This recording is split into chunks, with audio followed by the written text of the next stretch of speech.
You ever notice how some places don't wait for you to enter? They notice you first. That's what happened to Laura Briggs. She stepped out of her dusty rental car, desert wind curling around her legs like something alive, and she felt it, that staring sensation. Not a person, not an animal, more like a room watching her from the inside. Room 138, far end. Last door before the desert dropped into an empty ravine. A cracked neon sign flickered above the silent, dying motel. Horizon low rates. No questions. Funny thing? Only one letter worked. The O, just a pulse of red light blinking like a slow heartbeat. And when she touched the cold metal key, the manager slid across the counter. The paint on the far wall, yes, from outside, bubbled upward, as if the building exhaled. Yeah, welcome to the desert. So, hey, settle in, get comfortable. You're safe here. Well, safer than Laura was anyway. Take a slow breath. We're going to drift into her night. Nice and easy. No jumps, no chaos. Just a steady walk into something that probably should have stayed asleep. And before we float deeper, if you enjoy dark roads, empty motels, and stories whispered from the edge of sleep, make sure to subscribe. It helps keep the lights off and the nightmares close. All right, ready? Let's step inside room 138. Laura Briggs was not the jump scare type. She wasn't dramatic. She didn't scream at shadows or freak out over flickering lights. She was a travel blogger, low budget, high energy, always chasing weird little spots across America. But nothing had prepared her for this motel. The place sat alone off Highway 50, surrounded by sand, old telephone poles, and silence thick enough to chew. The sun was down, and the desert night felt like a huge, empty room stretching forever. She pushed open the motel lobby door. The bell above it didn't ring. It sighed, soft, like someone tired of waiting. The manager looked up from an ancient ledger. Not a computer, a ledger. He was tall, thin, and calm in a way people usually aren't. Like he practiced it, like he was good at staying still. His name tag said one thing: manager. No name, nothing personal. Long night? He asked. Long week, Laura replied, dropping her backpack to the floor. I just need a room and maybe 8 hours of pretending the world doesn't exist. He smiled. Slow, too slow. We have just the room for that? He turned, pulled a heavy brass key from the board behind him, and set it gently in her hand. Room 138. The metal was colder than it should have been. Walking the hallway toward her room felt wrong. Not dangerous, just wrong. Like every step echoed a half-second too late. Like the walls leaned in, listening. Her boots crunched across old sand blown inside through broken window seals. Wallpaper peeled in long strips. Ceiling lights hummed with that low electric buzz that makes you question your sanity after 10 minutes. Then she reached the door. Room 138.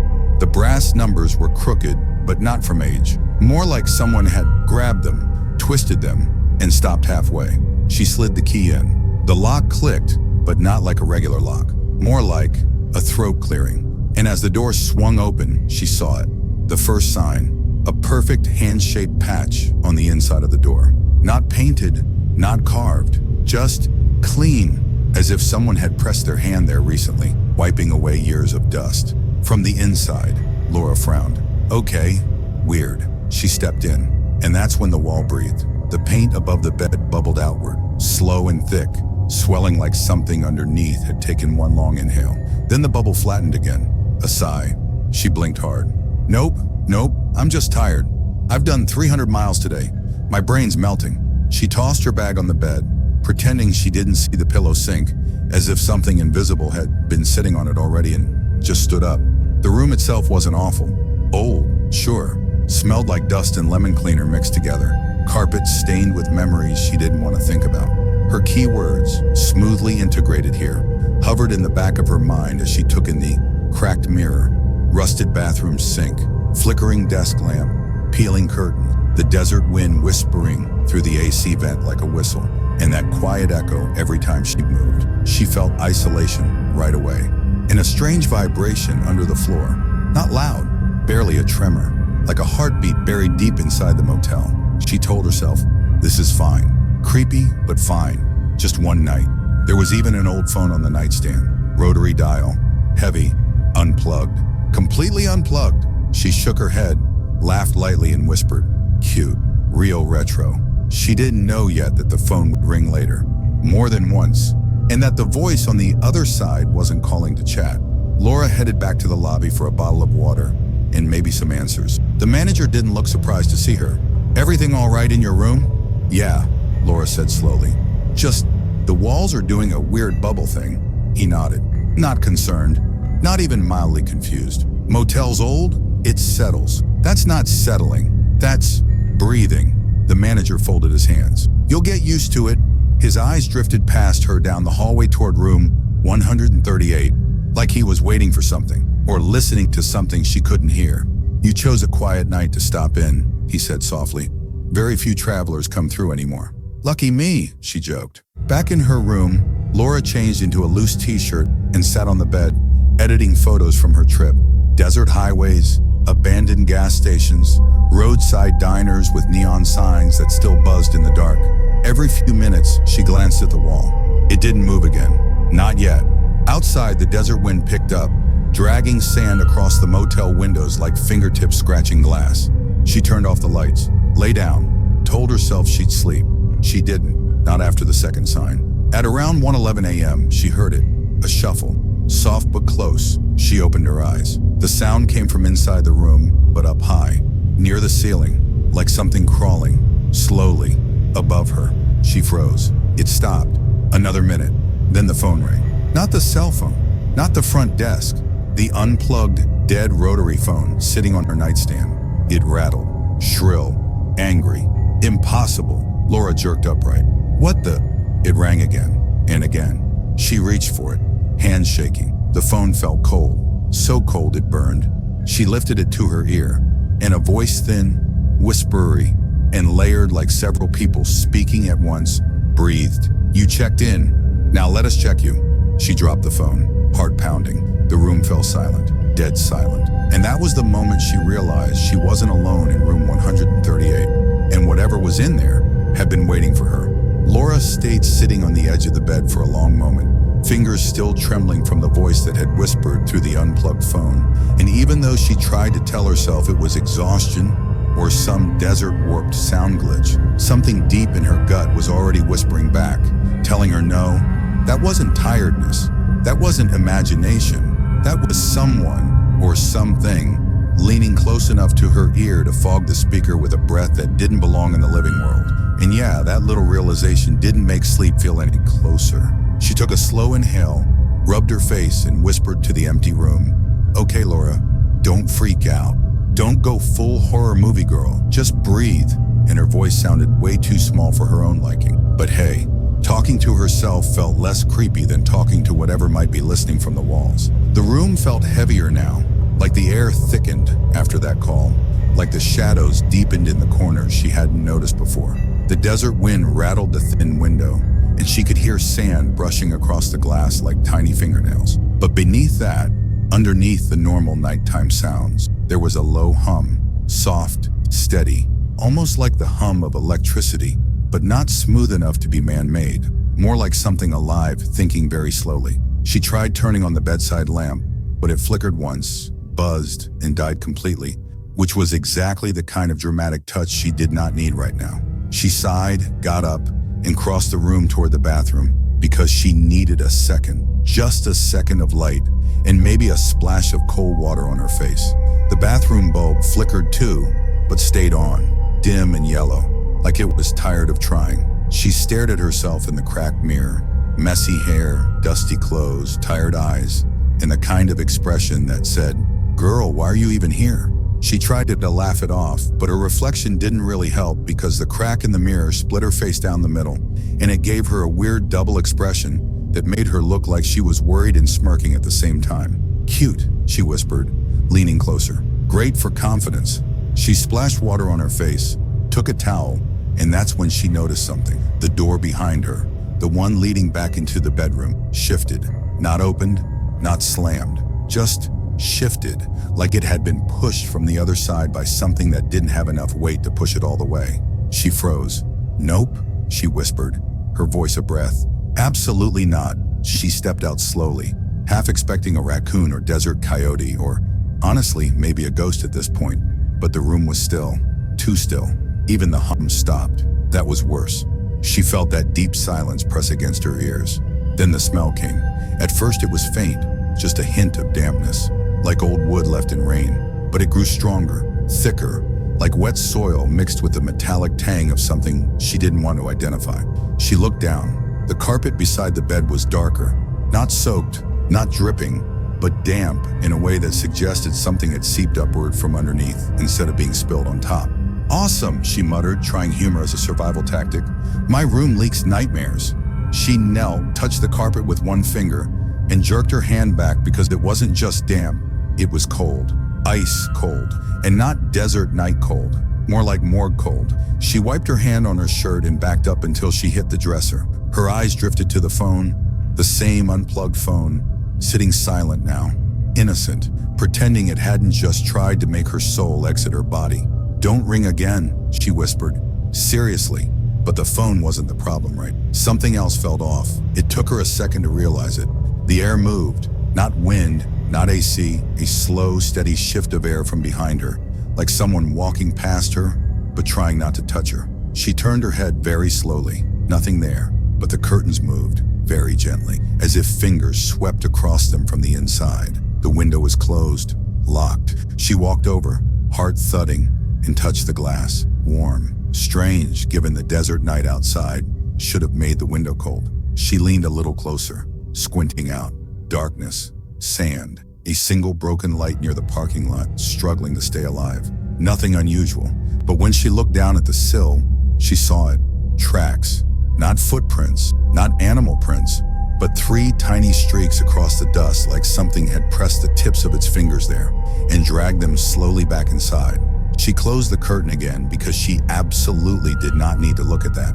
"Okay," she whispered to herself, pacing now. "It's fine. It's fine. It's just old building weirdness, desert wind, hallucinations from dehydration. Maybe the manager microwaved the phone or something. Science can explain this." But even her sarcasm sounded nervous. She thought about going back to the lobby, maybe asking for a different room, maybe politely screaming, but something made her hesitate at the door. It wasn't fear, not exactly. More like the subtle, quiet sense that if she walked into the hallway right now, something would be waiting on the other side of the door, watching, listening, leaning close. So she didn't open it. Instead, she sat back down on the bed, pulled her knees up, and tried to steady her breathing. The hum returned, very faint, like the room was settling back into whatever it had been doing before she disturbed it.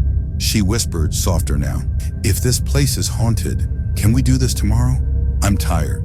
A quiet thump answered her from under the bed. She stared at the floor, didn't move, didn't breathe.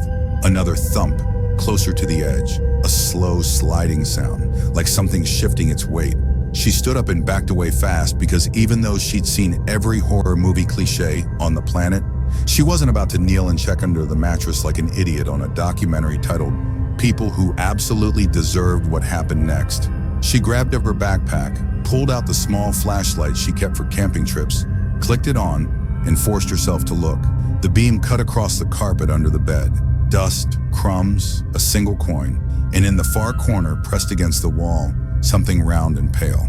At first she thought it was a stress ball, or maybe a toy. Then it blinked. She dropped the flashlight. It rolled under the bed. She stumbled backward into the dresser, heart slamming in her chest.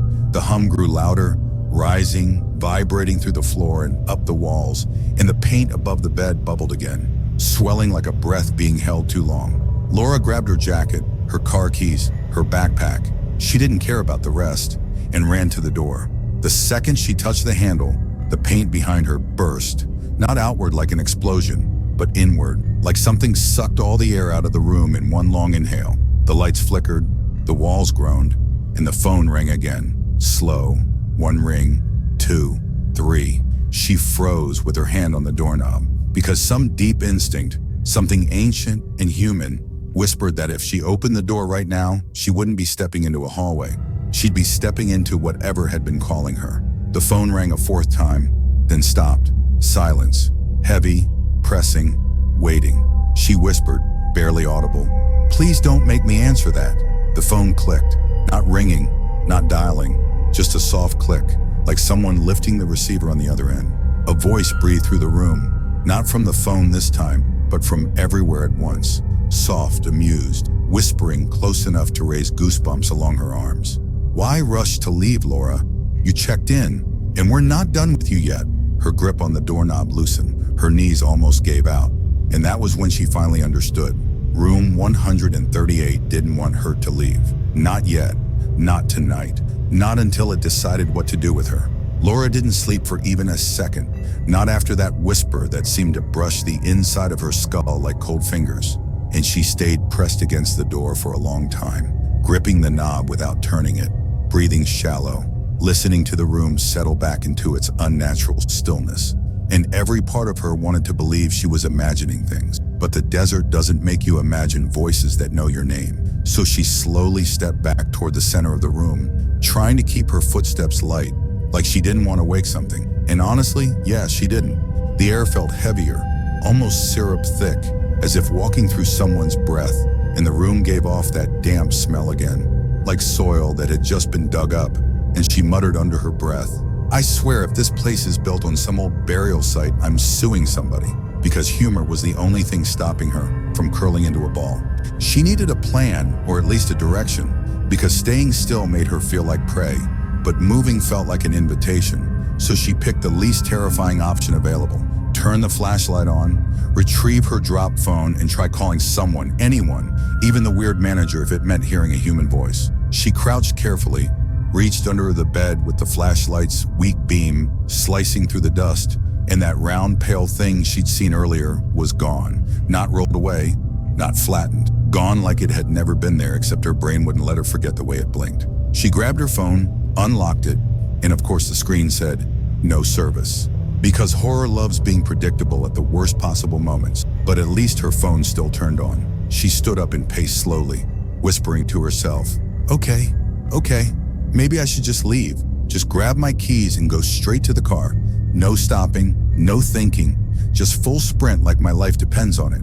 And somewhere inside of the walls, something answered with a soft, dragging sound, slow and steady, like something heavy being pulled through tight spaces. She froze. The dragging paused too, as if listening for her next move. She swallowed, whispered, yeah, cool, that's fine, that's totally fine, and took one more cautious step backward. The dragging resumed, a little faster this time, moving along the wall toward the bathroom door, making the thin plaster bulge inward, like something pressed a shoulder against it. She backed into the nightstand, knocking the unplugged phone onto the carpet, and it landed with a thud that sounded impossibly loud in the silence. Instantly, the dragging stopped. The room held its breath, and then the phone dialed itself, not ringing, dialing.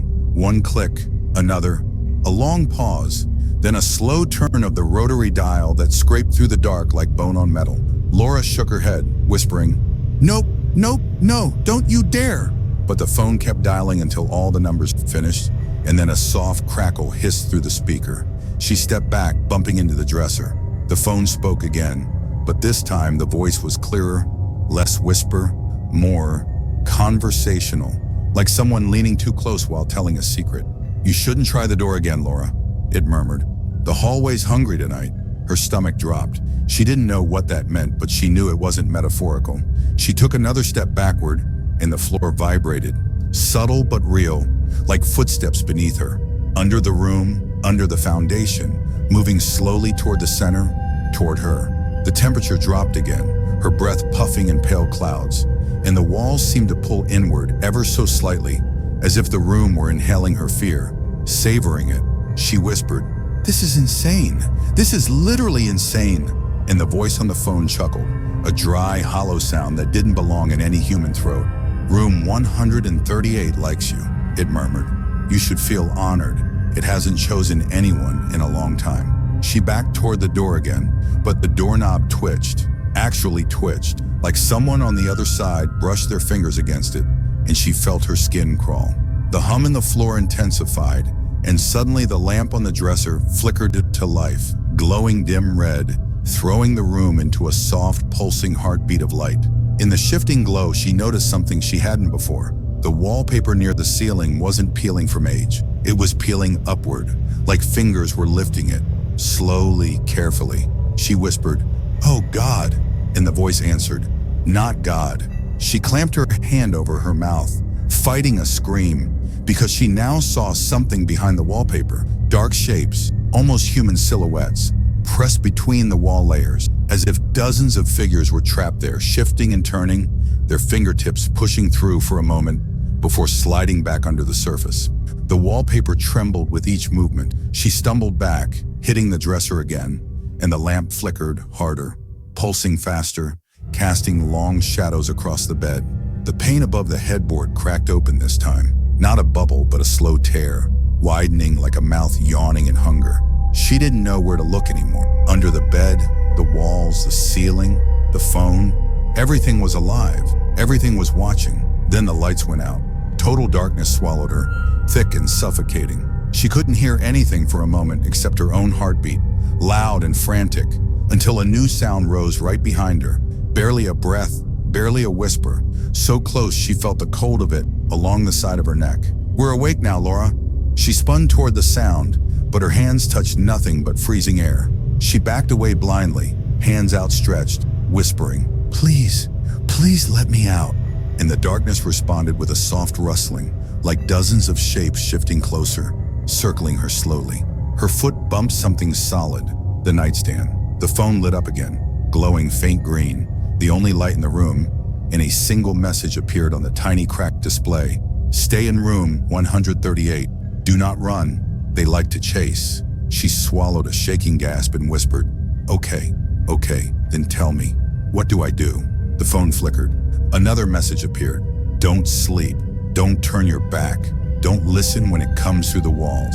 She whispered, "When what comes through the walls?" The phone paused, screen dimming, buzzing softly like it was struggling to stay alive. Then one last message blinked on, the one who blinked at you.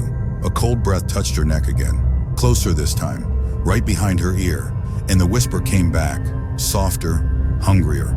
"You should have checked out while you could." Laura didn't know how long she stood there in the dark, but her body felt frozen, like her muscles had turned to stone while her heartbeat tried to punch its way out of her chest. And every breath she took came out shaky, uneven, the kind of breathing that happens when your mind is screaming run, but your legs refused to listen. And behind her, that cold presence lingered, too close, too patient, like whatever blinked at her under the bed had finally climbed out and was deciding where to stand. She forced herself to move, just an inch, because staying frozen felt like giving the room permission to swallow her whole. And when she shifted her weight, the floorboards creaked under her feet in a long, slow complaint that echoed around her in the darkness.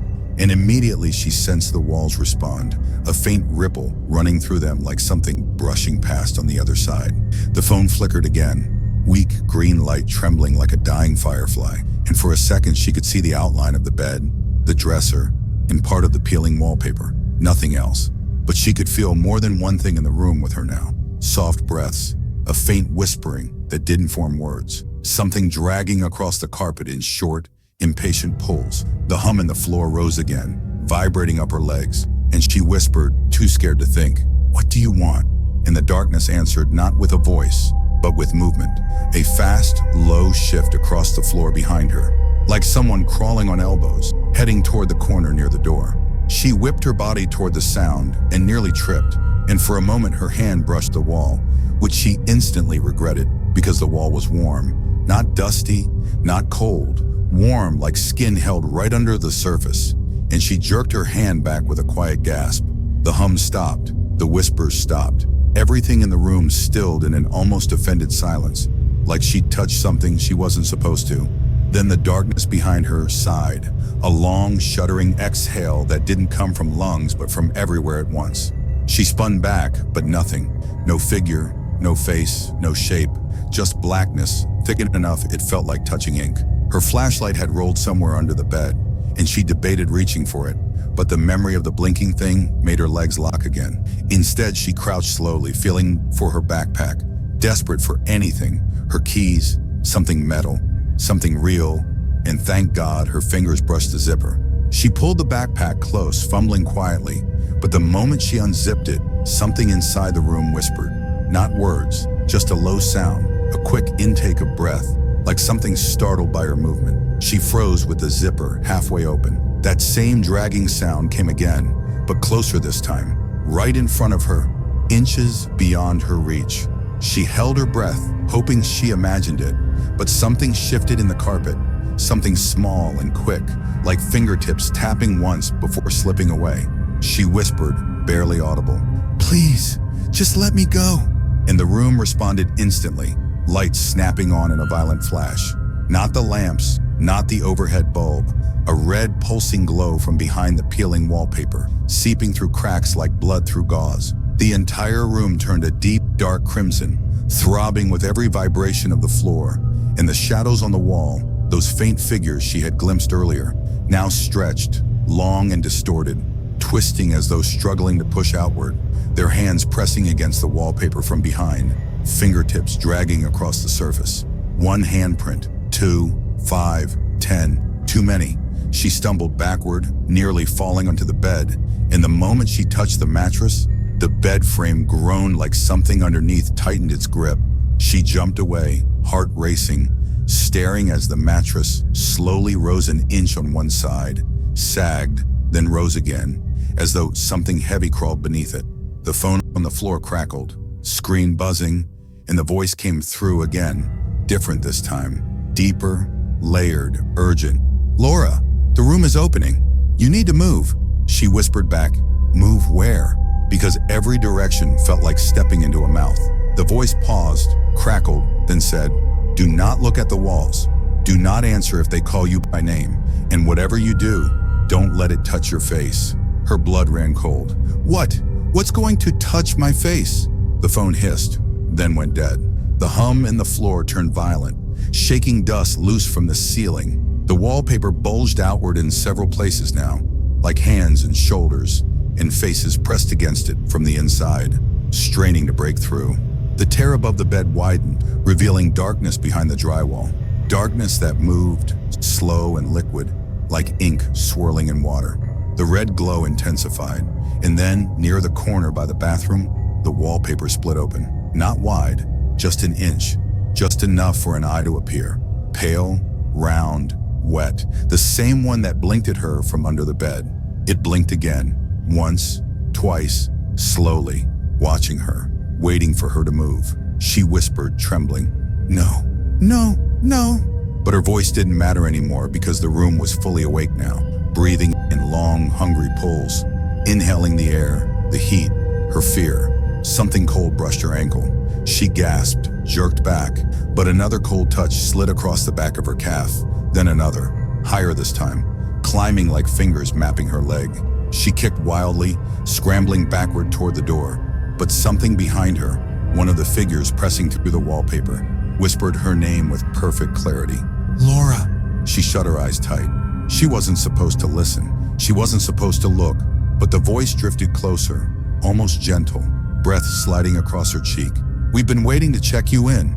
She felt something cold hover inches from her face. Then the whisper shifted, growing distorted, echoing from all sides at once. "Now, hold still while we check what's inside." And the entire room leaned toward her. I kept walking even though the highway had vanished behind me, and the desert felt like a giant, quiet mouth waiting to swallow whatever was left of me. And maybe that was the funniest part. You escape an evil motel room just to realize the rest of the world feels just as wrong. But maybe that's what happens when your mind has been breathing someone else's air for too long. The silence kept shifting, almost like it had a pulse, almost like something was walking beside me, even though my shadow belonged only to me, or at least I hoped it did. I kept whispering to myself because staying quiet felt dangerous now, like if I didn't keep making some sort of noise, something else would, and I wasn't ready to hear it. My phone was dead, of course, and honestly, that was almost comforting, because if it had rung out here, in the middle of this empty nowhere, I think my legs would have given out just from the idea of hearing that same voice again, saying that same quiet sentence that still crawled inside my head. "You checked in, now let us check you." I tried to think logically, like my old self would, the travel blogger who'd laugh at creepy motel rumors and joke about ghosts needing better Wi-Fi. But my thoughts didn't feel like mine anymore. They felt borrowed, softened, stretched out, like room 138 had kept a piece of me tucked under its floorboards. Something small but important, something that made me feel like I was walking away hollow. I wondered if the people who never left the motel, the ones the manager mentioned with that calm, eerie smile, had ever tried what I was trying, just blindly walking until something changed. Maybe they did. Maybe that's why the desert had that strange, low echo beneath each step, almost like dozens of footsteps were layered under mine. Like this wasn't the first time someone wandered out here thinking they'd made it out alive. The sun started sinking, and with it came that familiar dimness, the kind that made the air feel colder, even though the desert was still hot. I kept thinking I'd eventually see headlights, a house, a sign of life, anything. But the more I walked, the more the darkness felt thicker than it should, like it was forming around me instead of falling naturally. And then I noticed the ground under my feet had changed. The dirt felt smoother, pressed down, almost like carpet. I froze, breathed once, twice, whispered, no, no, no, no. But when I looked down, the desert sand wasn't sand anymore, and the darkness around me wasn't the desert sky. It was a ceiling, faintly glowing with that sickly yellow motel light, flickering as if trying to wake itself up. And just like that, I was back in room 138, standing not near the door, not near the window, but in the exact center of the room, like I'd been placed there, carefully, as if someone had picked me up from the desert and set me down like a misplaced object. The bed creaked, slow, deliberate, almost welcoming. The air moved, a warm exhale brushing the back of my neck, and the same whisper that had followed me since my first night there drifted up from everywhere and nowhere. You checked out, but you weren't finished. I didn't scream, I didn't run, I didn't even turn around. I just stood there, listening to the walls breathing again, watching the door slowly reveal that familiar handprint where the dust had cleared, and hearing the faint ring of the room's phone, soft, rhythmic, patient. I felt the floor pulse under my feet like a heartbeat, steady and slow, syncing with mine until I couldn't tell which was which. And honestly, the worst part wasn't the fear, it was the understanding, the quiet realization settling in like a final sentence. No one really leaves this place. You don't escape room 138, you just delay your turn. And as the phone kept ringing, I felt a strange calmness spreading through me, a tired acceptance, almost like sleep pulling me under. Maybe that's why the whisper didn't scare me this time when it finally said, "Now, let us finish checking you." And the room, warm and breathing and impossibly alive, closed in around me like it had been waiting for this moment since the second I arrived. So before everything went dark, before I became just another quiet occupant, I had one last thought, one last tiny spark of my own voice left, and I'll ask you the same thing I asked myself in that final fading moment. Have you ever felt something in the dark that you knew shouldn't be there, but you still reached toward it anyway? He didn't laugh.